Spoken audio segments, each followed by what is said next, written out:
We're here at the Old Blue Last. Really cool venue. It's very East London tradition. We're here with Average Sex, who are going to be launching their new EP tonight. How you guys doing? Yeah, good. Yeah, great. Right, yeah, really good. Good times. Are you looking forward to the launch gig tonight?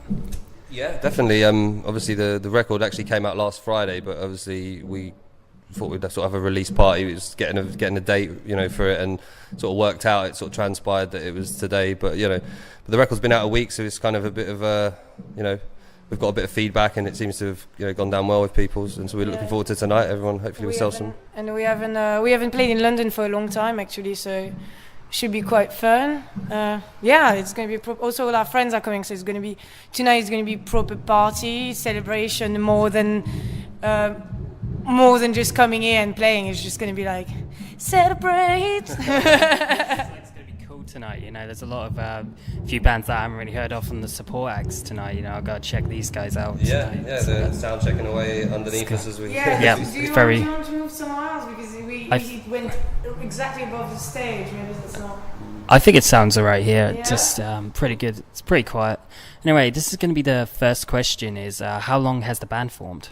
It was 2 years now. 2 years, yeah. It was summer 2016. I think me and you met and started. 2 years. It's going to be in next week. It's going to be exactly 2 years since our first show. Oh right, wow. Yeah, I didn't That was realise the 1st of September. Oh sweet. So yeah. Good times. 2 years. Really good. So this is really cool to see you guys doing some good stuff out there. You're kind of like, you guys are playing quite a lot around, especially around the southeast area, London southeast area. Well, I mean, this is our first London show since the Lexington support in Night Flowers. But yeah, we've been actually doing a lot of festivals over the summer. So it's obviously great to get back and play in London in front of a kind of home crowd and stuff. So that'll be fun. And yeah, we have been lucky. We've been getting out of London and playing in different cities. And obviously the tour with the Charlatans was got to visit a lot of cities and places that we've haven't been to. So yeah, it was good times. This is going to be the next question. This is going to be a tricky one for any other band that I've interviewed for a while. Is what are the band's influences or inspirations? Me personally, quite a lot with the lyrics is French 60s yeah. So this kind of really easy, simple, happy lyrics, and quite a lot of 90s influence like Garbage or Sleater-Kinney, kind of strong girls. What I love with the Garbage is those really creepy lyrics. So that's why we have a lot of creepy lyrics as well about setting stuff on fire and being obsessed. I find it quite. So yeah, and he does the music. So yeah, I guess like 90s influences, like bands like I grew up listening to like Weezer and Pavement and. You do love 80s stuff though, yeah, so you can hear a bit of that. Yeah, no, totally. A lot of 80s bands as well, and like obviously me and Finn like a lot of 80s indie pop, which I think. Africa by Toto. That's a guilty pleasure, so that we play it a lot in the. We're going to do a cover soon. Yeah, actually, funny enough, it's one of the songs people wouldn't expect us to listen to, but it gets played quite a lot in the tour bus when we were going away. It's fun. But yeah, and like obviously early REM, I think are a massive influence, and the Smiths as well. And I think what's great is that we've all got like kind of the influences do vary throughout the band, but when we all meet in certain places and everyone sort of brings in a different influence as well, with the sort of musical styles, and yeah, it's a good mix of influences, I feel. That's brilliant. This is going to be the next question is what has a critic or another band has said about you guys? Positive feedback. Well, Tim Burgess from the Charlatans has been said we were like power pop gems, so that's quite a good. He's always praising us on Twitter, and he obviously really believes in the music, and he loves us, so that's been really positive. But yeah, generally, we've had good critique Chris from. Hawkins said that we were.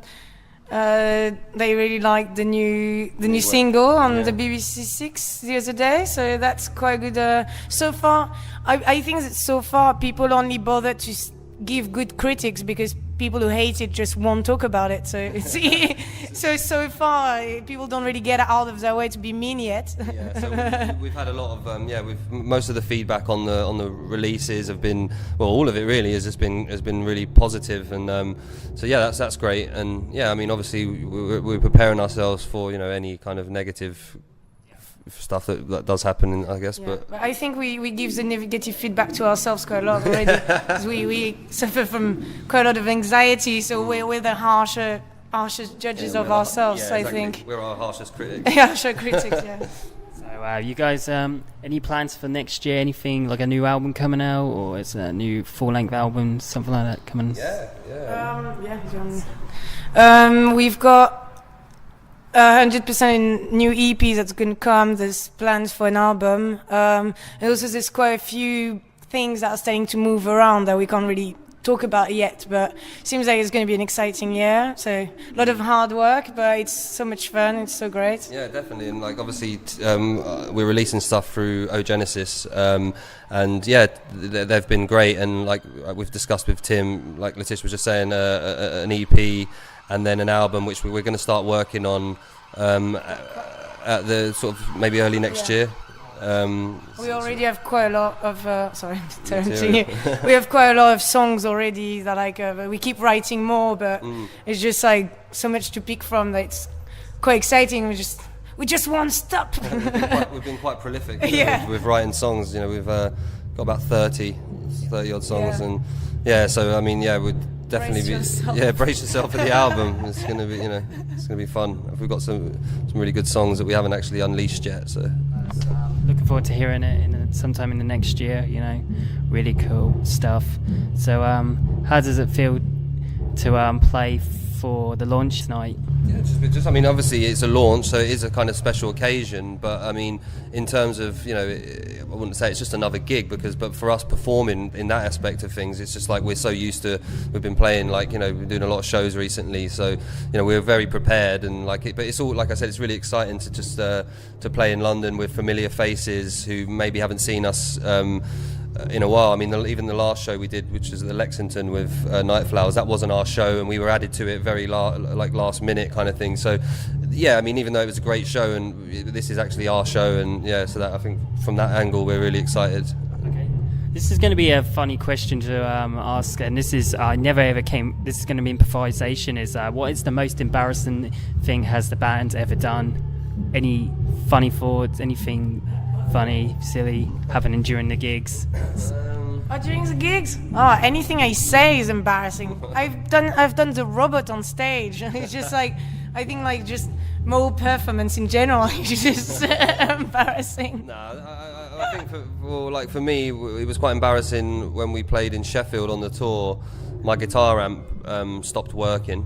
And that was we had to keep stopping a song, we stopped a song and had to restart it. And I mean, although it's a live performance, and I guess people make allowances for things that happen, it was when you've got you're in an academy in Sheffield and it's packed and everyone's looking at you, and it's your guitar that's messing up, and I got a bit flustered and a bit maybe embarrassed about it, I guess. But yeah, everyone said the show was still great, so I guess it was just my own but It does happen sometimes though with guitar amps and guitars effects, problems. technical problems. It does.